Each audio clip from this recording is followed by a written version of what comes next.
Connecteam's job schedule tool makes it easy for managers to create, assign, and publish employee shifts. Here's a step-by-step guide. Log into your Connecteam account on the web or app. From the left sidebar, go to Job Schedule or Scheduler. Click Add New to create a new schedule. Give it a clear name, for example, Retail Store Weekly.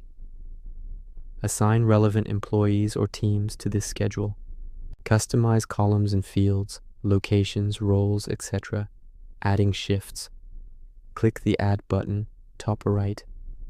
Choose Add single shift, multiple shifts, import from Excel, or use templates. Hover over an employee's row on a specific day and click the plus icon for quick creation. Set shift details, date, start, end time, break, title, job, location, and notes. For recurring shifts, create one shift, then select Repeat and set frequency, daily, weekly, etc. Final steps. Review the schedule. Click Publish to notify employees via push notification. Employees can view their shifts, request changes, or swap in the app.